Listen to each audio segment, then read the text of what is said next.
उमेदवारी अर्ज भरलाय शेवटच्या क्षणाला खरं तर एपी फॉर्म मिळालाय, काय नक्की कसं सगळं? मी आज नाशिक विभाग शिक्षक मतदारसंघातून राष्ट्रवादी गट अजित पवार गटाकडून मी फॉर्म भरलेला आहे। आज त्यांचा एबी फॉर्म पण मी जमा केलेला आहे आणि राष्ट्रवादी गटाने मला पूर्णपणे पाठिंबा दिलेला आहे आणि मला निश्चित वाटतं की संपूर्ण अजितदादांचं या 5 जिल्ह्यामध्ये फार चांगलं वर्चस्व आहे आणि त्याच्यामुळे त्यांनी मला पाठिंबा दिल्यामुळे माझा विजय हा निश्चित आहे। पण साहेब, महायुतीमध्ये 2 पक्षाकडनं खरं तर ते अर्ज देण्यात आलेला आहे, त्यामुळे महायुतीमध्ये नाशिकच्या जागेवरून कुठेतरी तेढ निर्माण असं वाटत नाही का? आम्हाला राष्ट्रवादी पक्षाच्या अजितदादा गटाने फॉर्म दिलेला आहे आणि मला असं वाटतं की तोच एक ऑथराइज फॉर्म आहे, अधिकृत फॉर्म आहे। त्याच्याशिवाय इतर जे काही फॉर्म असतील त्याच्याबद्दल मी काही सांगू शकतो भरला असेल हे या बाबतीत निर्णय संपूर्णपणे वरिष्ठ नेते घेतात। मला ऑथराइज फॉर्म आहे, मी तो दाखल केलेला आहे, याच्याबद्दलचे निर्णय वरिष्ठ नेते घेतील। त्यांनी म्हटलं असेल, मी नाही म्हटलंय। पण आपल्या महायुतीमधल्या 2 पक्षाच्या भांडणात महाविकास आघाडीचा फायदा होईल? 100% फायदा होईल। आमचा फायदा होईल, राष्ट्रवादी गटाचाच फायदा होईल त्याच्यात, कारण कुठले कोणी फॉर्म दिलेले हे सगळं आपल्याला 12 तारखेनंतर क्लिअर होणार आहे। कसं आव्हान वाटतं आता समोर महाविकास आघाडी असेल की कोणीही असलं तरी सुद्धा आमचा विजय निश्चित आहे, आम्हाला कुठलंही आव्हान वाटत नाही आहे। आमचा एबी फॉर्म दिल्यानंतर राष्ट्रवादीने जेव्हा पाठिंबा दिला तेव्हा आमचा विजय जवळजवळ निश्चित झालेला आहे।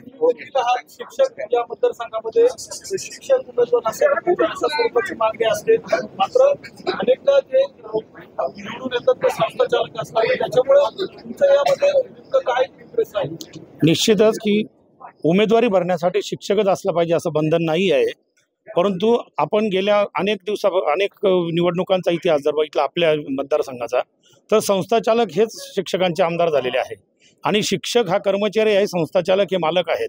कर्मचाऱ्याचा कुठलाही संघर्ष हा मालकाशी असतो आणि जर आपल्या मालकालाच जर आपण आपले प्रश्न सोडवण्यासाठी जर प्रतिनिधी म्हणून पाठवलं तर आपले प्रश्न कसे सुटतील याचा विचार शिक्षकांनी करणं गरजेचं आहे। आणि त्यामुळे मला असं वाटतं की मी शिक्षकांच्या अनेक केसेस चालवलेल्या आहेत, शिक्षकांच्या कायद्याचा पूर्ण अभ्यास झालेला आहे, त्यांच्या समस्या मला माहिती आहे आणि त्याच्यावरचे उपाय माहिती आहे, त्यामुळे मी त्यांच्यासाठी अतिशय योग्य आणि पात्र उमेदवार आहे। आज महाविकास आघाडी म्हणून मी माझा उमेदवारी अर्ज दाखल केलेला आहे आणि मला सर्व पक्षांचा चांगला पाठिंबा मिळतोय, सर्व शिक्षक संघटनेचा चांगला पाठिंबा आहे। आमचे जे विरोधक आहे ते आता रडीचा डाव खेळण्याला त्यांनी सुरुवात केलेली आहे, त्यांच्या पायाखालची वाळू जी आहे ती सरकलेली आहे, त्यांचा पराभव त्यांना दिसायला लागलाय। माझ्याच नावाचे 2 उमेदवार त्यांनी उभे केलेले दिसत आहेत, परंतु आपण पूर्वीचा इतिहास बघितलेला आहे। मीनाक्षी पाटलांच्या विरोधात 7 मीनाक्षी पाटील उभ्या होत्या तरी ताई निवडून आल्या होत्या। भास्कर सरांच्या बाबतीतही तसंच झालेलं आहे। बगरे सरांच्या बाबतीत सुद्धा 2 बगरे सर उभे केले गेले, परंतु तरी सुद्धा 2.25 लाखाच्या फरकाने बगरे सर निवडून आलेले आहेत आणि आता माझ्या बाबतीत सुद्धा हेच घडलेलं आहे। तरी देखील मला माझ्या मतदारांवरती, कारण ते सगळे शिक्षक आहेत, सुशिक्षित आहे, माझ्या विरोधकांना याचे ज्ञान नसावं की हा मतदारसंघ हा शिक्षकांचा आहे, की ज्यांना लिहिता वाचता येतं आणि या मतदारसंघामध्ये कुठली निशाणी नाही आहे तर माझ्या नावापुढे 1 नंबरचा आकडा टाकायचा आहे। नक्कीच सर्व माझे मतदार बंधू भगिनी जे माझे समर्थक आहेत आणि मलावरती जे प्रेम करतात, माझ्यावरती म्हणजे आमचे सर्वांचे पाठीराखे आहेत, माझे जे मतदार दैवत आहे, जे माझे प्रेमी आहेत, ते सर्व मला 1 नंबरचं मतदान करून त्यांची सेवा करण्याची नक्कीच संधी देतील आणि जे डुप्लिकेट नावं आहेत त्यांना त्यांची जागा दाखवतील आणि विरोधकांना सुद्धा तीच परिस्थिती राहील। समोरचे जे उमेदवार आहेत इतर पक्षांचे त्यांच्यामध्ये फाटाफूट झाल्याचं दिसून येते। महायुतीकडनं ज्यांनी उमेदवारी भरली, प्रत्येक पक्ष आता उमेदवारी भरतंय, महाविकास आघाडी एक संघ आहे, कसा त्याचा बेनिफिट? जे महाविकास आघाडी एक संघ आहे याचा आपण महाराष्ट्रामध्ये बघितलेलं आहे की जो 30 खासदार आमचे निवडून आलेत, 30 पुनरावृत्ती आता सुद्धा या इलेक्शनमध्ये होईल आणि आम्ही नक्कीच हा विजय प्राप्त करू। किती संस्थांचा आपल्याला पाठिंबा मिळेल आतापर्यंत मला जवळजवळ सगळ्या मोठ्या संस्था ज्या आहेत, मराठा विद्याप्रसारक आहे, रयत शिक्षण संस्था आहे, कुणालबाबा पाटलांची संस्था आहे, तसंच जळगावमध्ये बऱ्याचशा जिल्हा मराठा आहे, नगरमध्ये जिल्हा मराठा आहे आणि डॉक्टर बाळासाहेब थोरात साहेबांची जी संस्था आहे, विखे पाटील साहेबांशी पण बोलणं झालेलं आहे, परंतु त्यांच्या बंधूंचा असल्यामुळे परत त्यांच्या बाबतीत सुद्धा चर्चा झाली, कारण की या मतदारसंघामध्ये प्रेफरन्शियल वोटिंग असल्यामुळे नक्कीच सर्व संस्थाचालक जे आहेत आणि संस्थाचालक आणि प्लस माझे जे शिक्षक बंधू आहेत हे नक्कीच मला 1 नंबरचं मत देऊन मला विजयी करतील आणि मला त्यांची सेवा करण्याची संधी देतील। निवडणुकीचा सगळ्यात महत्त्वाचा मुद्दा जुनी पेन्शन योजना, शिक्षक भरती न्यू एज्युकेशन पॉलिसी हे जे शासनाचे धोरणं चालू आहेत आणि जे आमच्या शिक्षक बांधवांना जॉब सिक्युरिटीबाबत जो सशंकता तयार झालेली आहे न्यू एज्युकेशन पॉलिसीमध्ये, तो सगळ्यात महत्त्वाचा मुद्दा राहील. परत जुनी पेन्शन योजनेचा मुद्दा राहील. सगळ्या संघटनेना जे काही प्रॉब्लेम, जुने फरक बिल आहेत, आपल्या टप्पा अनुदान आहे, जे प्रचलित नियमानुसार 20, 60, 80चे जे शिक्षक आहेत आमचे, जे 100% ट्रान्सफर करायचे आहेत, त्यांच्यासाठी माझा नक्कीच हा प्रयत्न राहील. निवडून आल्यानंतर त्याला मी प्राधान्य देईल. मी सर्वात प्रथम आपलं आभार व्यक्त करतो का गेल्या 6 वर्षामध्ये आपल्या लोकांनी मला खूप सहकार्य केलं आणि त्याच्यामुळे मला पक्षाने, महायुतीने उमेदवारी दिली. त्याबद्दल आपलं सगळं मीडियाचं मी प्रथम स्वागत करतो.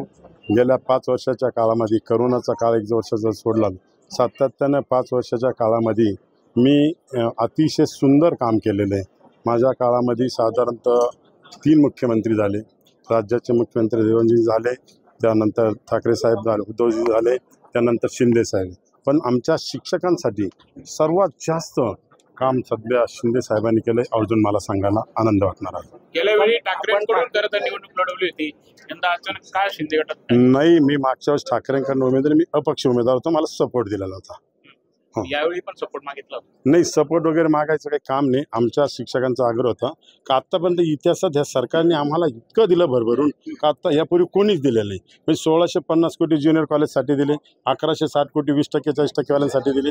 सगळ्यात महत्त्वाचा प्रश्न आमचा जुनी पेन्शन योजना 19 वर्षापासून प्रलंबित प्रश्न होता.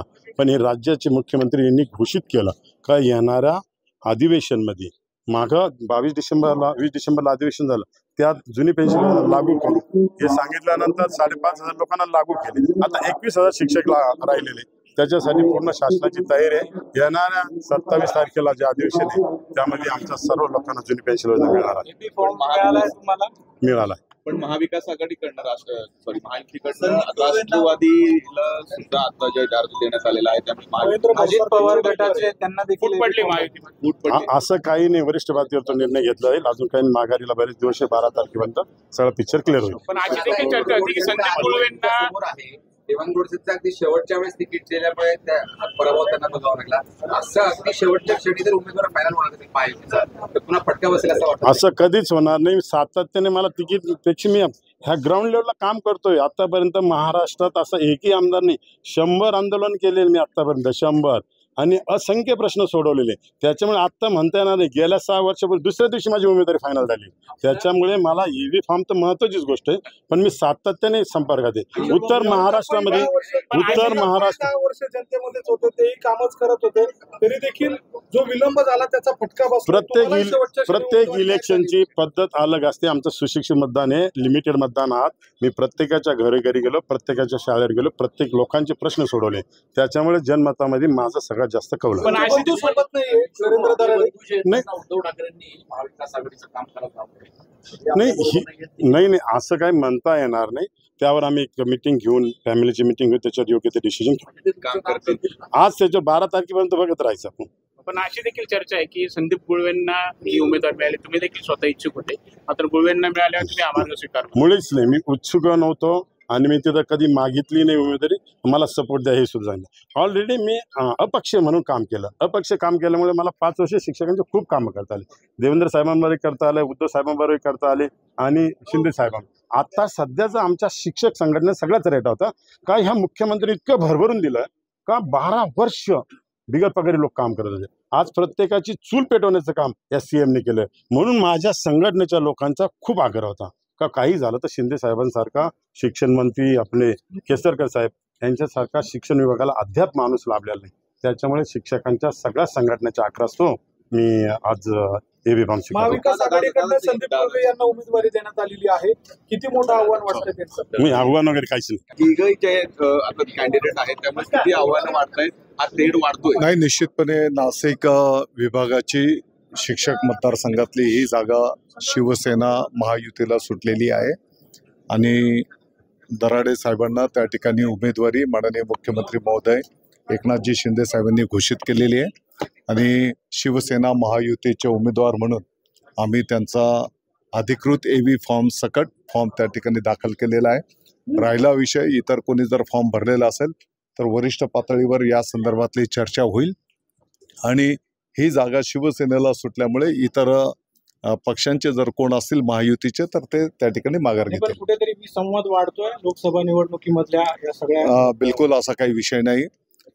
दराडेजींनी आता जसं आपल्या समोर नमूद केलं की गेले काही वर्षांचा अनुभव पाहता आत्ताच्या महायुतीच्या सरकारच्या माध्यमातून माननीय मुख्यमंत्री महोदय एकनाथजी शिंदे साहेबांच्या नेतृत्वाखाली माननीय उपमुख्यमंत्री देवेंद्रजी फडणवीस साहेब, अजितदादा पवार साहेब यांच्या नेतृत्वाखाली अनेक चांगले निर्णय शिक्षकांच्या संदर्भात त्या ठिकाणी संपन्न झालेले आहेत, ऐतिहासिक निर्णय झालेले आहेत आणि म्हणून निश्चितपणे दराडे साहेब त्या ठिकाणी विजय होते. तिन्ही पक्षांना स्वतंत्र उमेदवार का द्यावे लागले? एक उमेदवार नाही, मी आपल्याला सांगते की माघारीची वेळ आहे ना अजून. आज फॉर्म भरण्याचा शेवटचा दिवस आहे. माघारीच्या त्या विविध कालावधीच्या आत त्या ठिकाणी माघारी होतील. आपण विनंती करणार अजित पवार गटाच्या उमेदवाराला माघारीची विनंती करत आहे. नाही माननीय आमदार साहेब, जिल्हा प्रमुख महोदय सगळे आम्ही सोबत आहोत ना पक्ष अजित पवार म्हणून. गटाच्या उमेदवाराला माघारीची विनंती करणार आहोत. निश्चितपणे आता ही जागा जर महायुतीच्या वरिष्ठ नेत्यांनी जर शिवसेनेला सोडलेली आहे तर सरळ आहे. दादा, असंच लोकसभेमध्ये झालं होतं. छगन भुजबळांनी उमेदवारी मागितलेली होती. त्यांचं असंही म्हणणं आहे की मी उमेदवार असतो ही जागा जिंकून आली असेल. आता पुन्हा तेच होत आहे. शिवसेना तुमच्याकडनं पण उमेदवार आहे आणि राष्ट्रवादीकडनं. आता फरक एवढा असेल की दोघांकडे एबी फॉर्म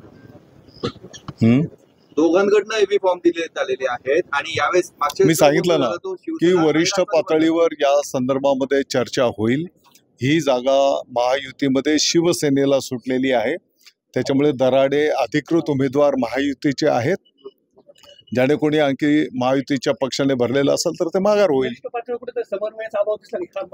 बिलकुल असा काही विषय नाही. आम्ही सर्व एकमेकांच्या संपर्कात आहोत आणि महायुतीचे उमेदवार शिवसेनेचे उमेदवार म्हणून दराडेची निवडून येतील. नाशिक लोकसभेतला पराभव कशामुळे झाला तुमचं काय?